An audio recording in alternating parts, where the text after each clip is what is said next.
Hey everybody, we got a quick addition to the interview we did before. Since Joe Biden has decided on the documentation, the release of the outstanding documentation as such has passed a week or so ago. So I just thought I'd do another quick chat with Malcolm to get his reaction and add this to the talk of today. Malcolm. Okay, I don't think the fact that there was another kicking of the can down the road with regard to the records that the JFK records we'd like to all see. I don't think that was any surprise to me. I don't think Joe Biden was in the same position as Donald Trump and any other president. You know, really they're the captive of the intelligence agencies and other arms of the government. So for Biden, I think would be in no different a position. I think I did say that if he tried to do something more in order to get the documents released, he would have his nuts cut off by the intelligence agencies in particular, and I just don't think they would allow it. And there's always a good reason, you know. With when we looked at the sheer volume of documents, the MBR documents, the no believe relevance documents,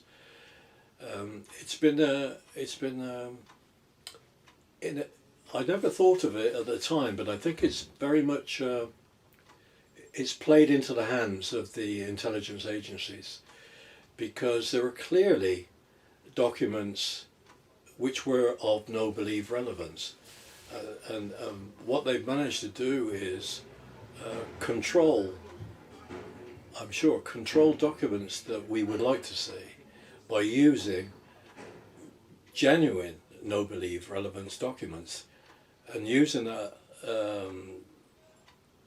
to go to the president or go to his advisors and say, look, this stuff should never be released.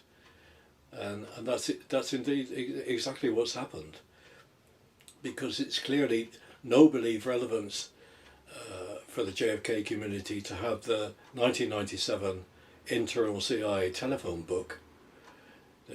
What JFK relevance is there in that?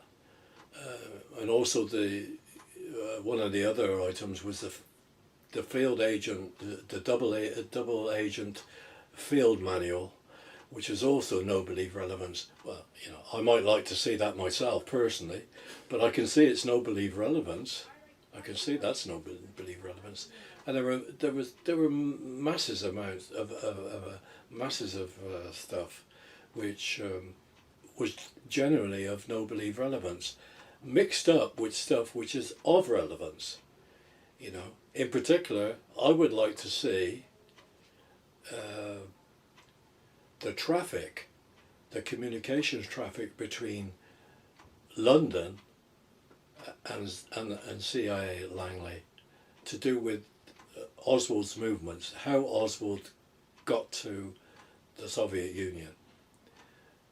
This strange plane journey which didn't get him there in time, but somehow or other he was able to get into his hotel before midnight and check in when the plane didn't land till 11:35.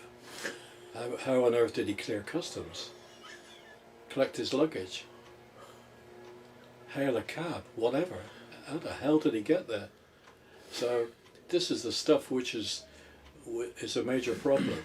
And indeed, when you go through there's one particular computer printout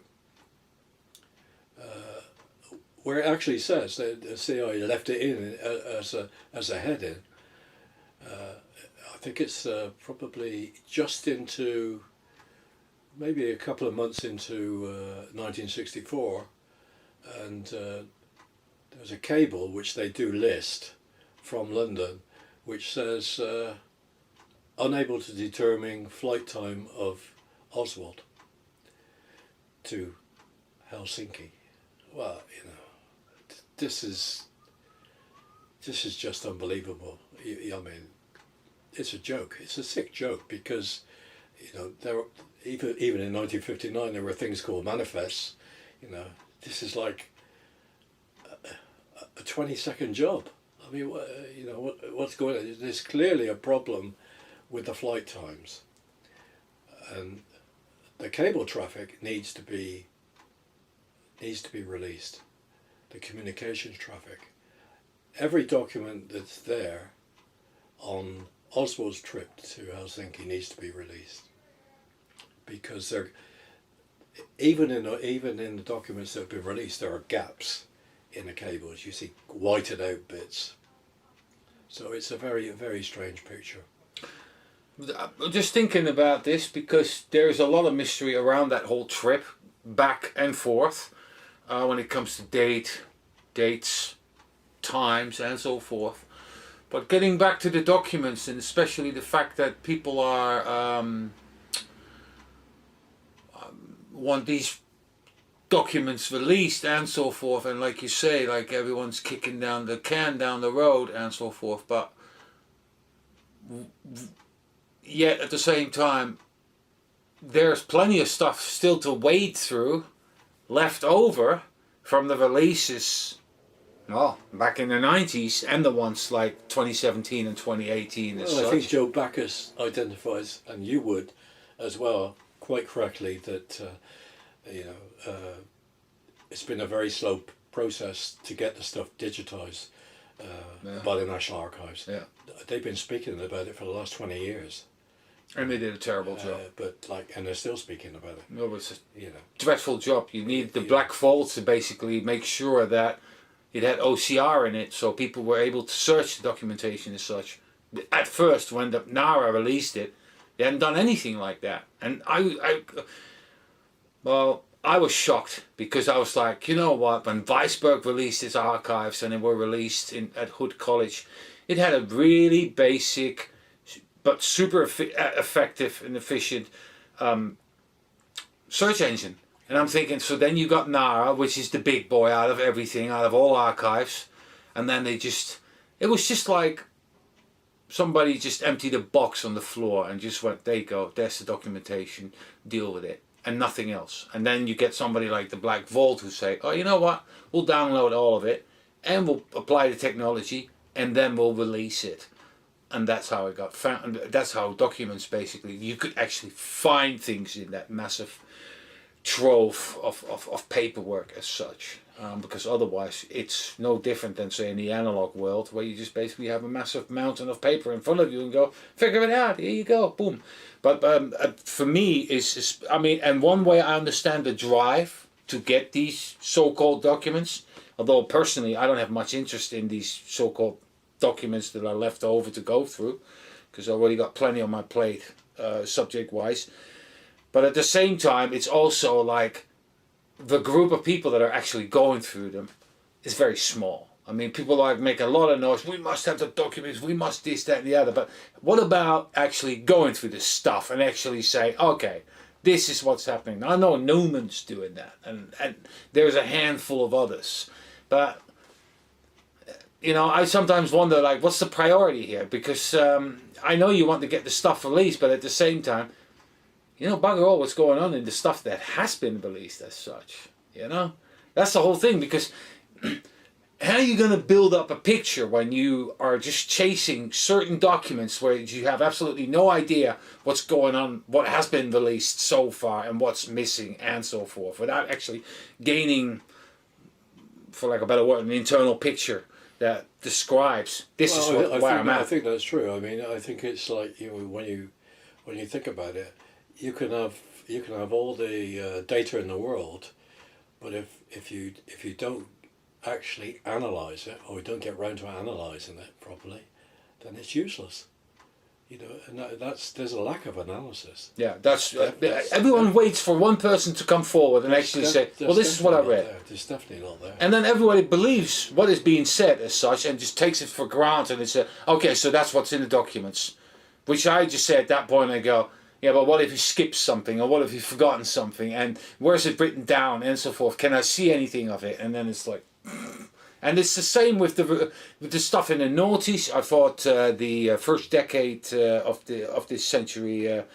I don't know. I'm not too impressed with the overall happenings as such. And I think only 10 years ago, people starting to wake up and chase for documents, pictures, and so forth. It's much more harder, more serious, because also, of course, digitization helps. Paper documents, that's a whole different. Who wants to stand at a photocopier? So I understand that.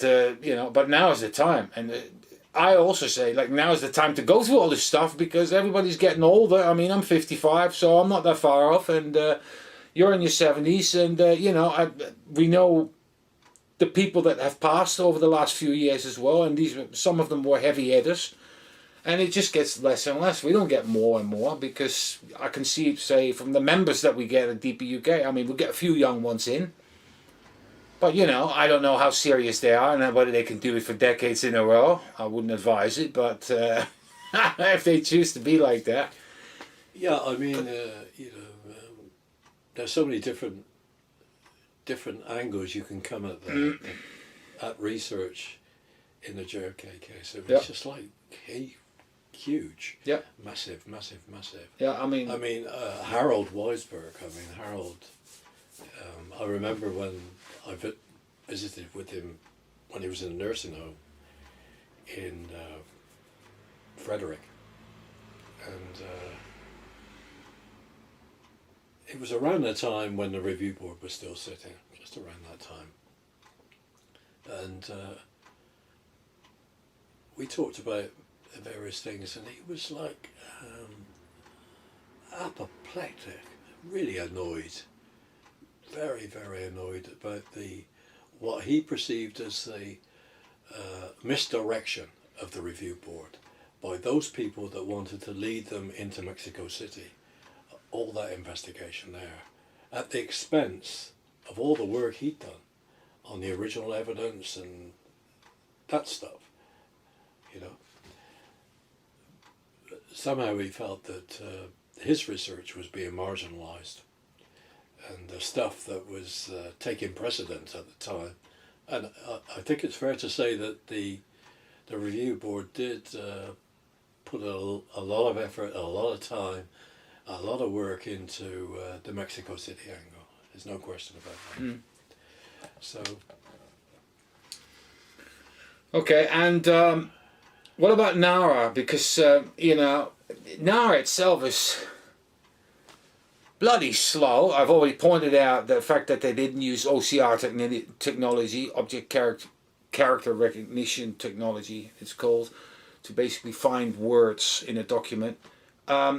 And also, which had to be corrected by the Black Vault, but also now this time again, it was like, well, because it was COVID, we couldn't do it, and this, that, and the other, and which I thought was a rather lame excuse for something like an institution like NARA as such, and the speed, the way they do things, because, they knew this, 3 years ago when Trump faked it and flaked it and walked out of it and basically passed it on to the next one.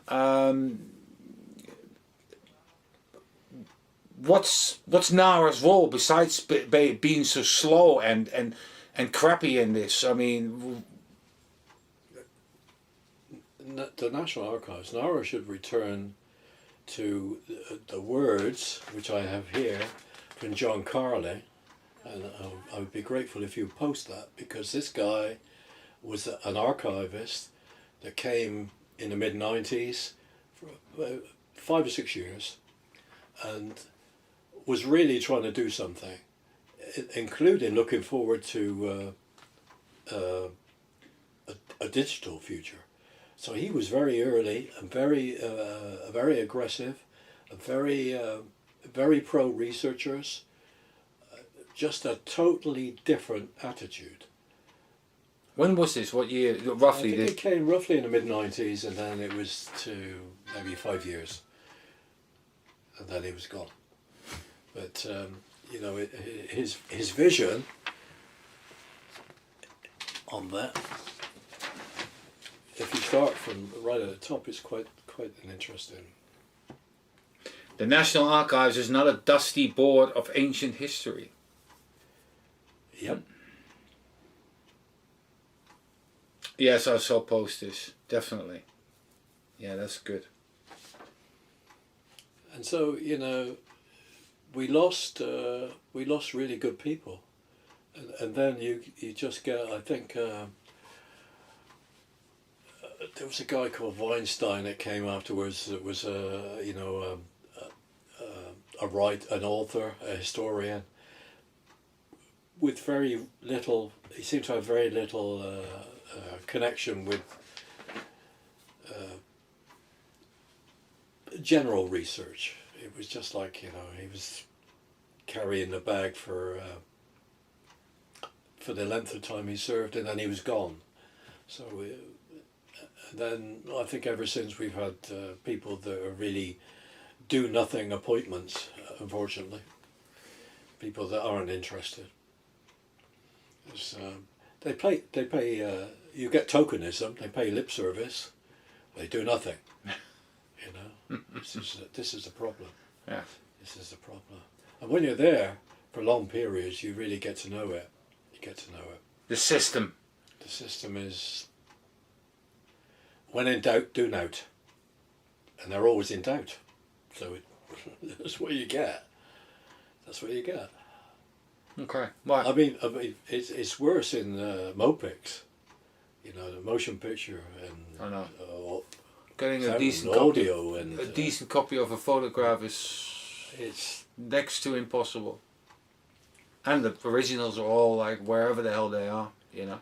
I mean, I chased audio tapes tried to get them in 1997, and eventually they turned up on in the archives on CDs in 2014, and when we went to play the CDs, they were blank. They've been white noised out. So somewhere along the line, in those 17 years, the stuff got at. Yeah.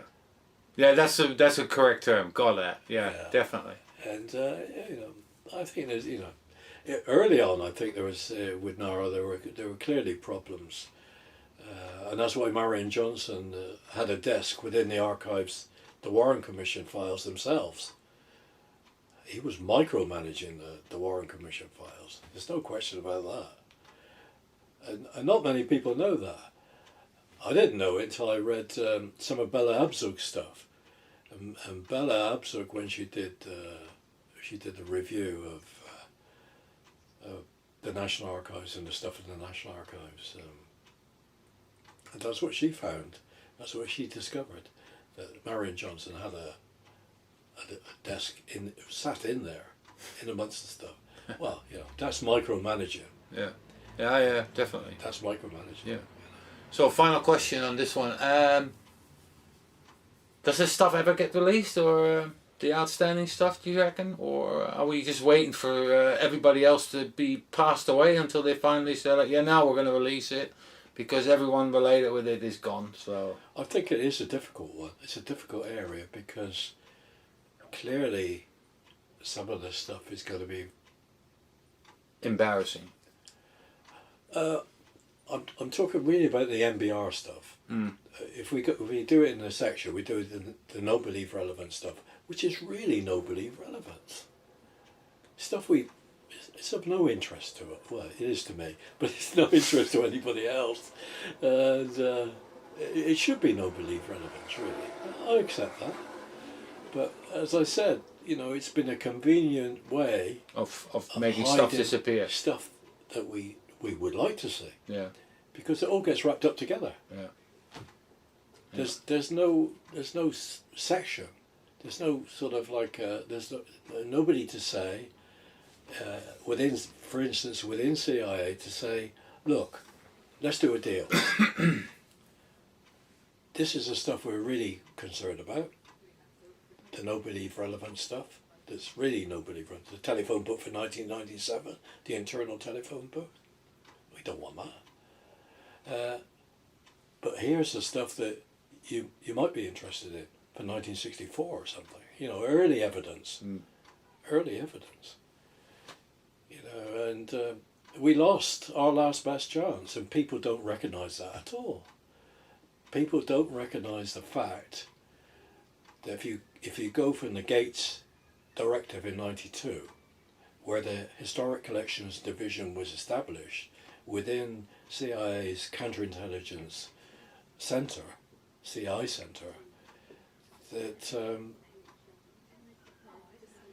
that stuff that we would like to see, we had with the Historical Collections Division, we had someone that would fight our corner. I know sounds preposterous, but there was an element of fairness with the Historic Collections Division. When they got subsumed in 2013 or 2014, I think, because of the budget sequestration in America, CIA, certain people, certain parts of CIA, the Information Management Group, Information Management Services, took the opportunity to, if you like, castrate the Historical Collections Division. They still exist, they just don't do their own thing. You know, all the travelling around to museums and colleges, universities, whatever, all that stuff is gone. You know, you could engage with those people for about two and a half years. If you got to a museum, you could talk to a releasing officer that was handling JFK files face to face. You know, that got thrown out the window. That's too and open. they were our last best hope because they would have taken a different position than IMS. But that's way too open for a secret organization. They must have set up upstairs in management and go, who did this? Who's giving this all away? Just like that. Cut it down. That happened when you look at the internal correspondence from the 90s. The Historical Review Group at that time had terrible problems with the Director of Operations, Clandestine Services, particularly over Mexico City stuff which is being released, particularly over the communication stuff, all the surveillance. They were hopping up and down, tearing their hair out, and the Historical Review Group was fighting to get the stuff released. You could see it on the documentation. A lot of internal friction. So Gates's original idea, whether it be altruistic or just convenient, I don't know, of the so-called openness directive, where the Historical Collections Division was set up, but on his orders, that turned out to be a good idea, a good thing for researchers. For us, yeah. For us. Yeah. But we didn't know it. We didn't know it. I think we thought, oh, well, they're all the same. Well, they're not all the same. That was a different... I met some of those people, and we could have done business with those people.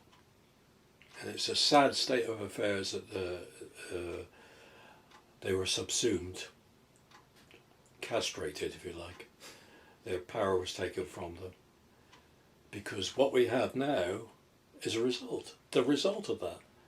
In other words, everything gets wrapped up in a big NBR blanket. The big NBR blanket is, it's too sensitive, we can't release it. Right? Or it's got nothing to do with the Kennedy assassination.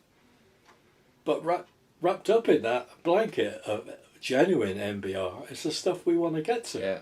No, yeah. And we can't get to it. It's just because a cloak we haven't got over it, wrapped over it. a group within the agency that would have separated it, would have negotiated at the end they would have negotiated a different deal. And I don't say that, you know, I'm not speculating on that. That definitely would have happened. But nobody seems to, in the research community, seems to get it. Well, most people don't get it anyway, because what you and John Newman are doing is so far advanced of everyone else. Hardly anyone can relate to it. I mean, they sing their praises, and there's a handful of people that are actually researching this stuff, that are going that deep. I don't even dare to go that deep. Somebody deep in with my stuff, as it is. And, you know, and the majority are just spectators. And if you listen to this and you feel offended about it, I don't care, because the majority are just spectators. And that's not with this, that's with everything. There's always 10% that bust their nuts and go deep and do the hard slog and all that. And then, you know, then there's a 40% that benefits from it and uses it to their discretion as such. And then the other half is just basically passively watching and reading and this, that and the other. So, but I find it mighty interesting, this whole battle about documentation, because it's amazing how much has been made available, but also it shows, especially from your documentation, how much is still missing as such. And of course then you've got this whole Biden thing happening, and then on top of that, the thing that I've figured out while doing your collection about the amount of documents that aren't online and should be online because they have been released as such. That's another factor. That factor to me is actually more important than David Morales' lunch receipts and all that. I don't care about any of that. Yeah, now I'm just exaggerating, of course, but where I'm just thinking, now we got a much bigger issue, because this stuff should have already been all public, this, that and the other, and we've got thousands and thousands of files. So I'm going to leave it at this, because obviously we can talk till the cows come home for a Lancer, but I'm going to cut it down here. I hope you enjoyed both talks, and maybe we're back next year. And if you haven't seen them yet, we've got a bunch of Malcolm Blunt talks on YouTube as well, so be sure to check those out. And I'm going to wish you all a very good weekend this weekend, and hopefully till the next time. Bye bye.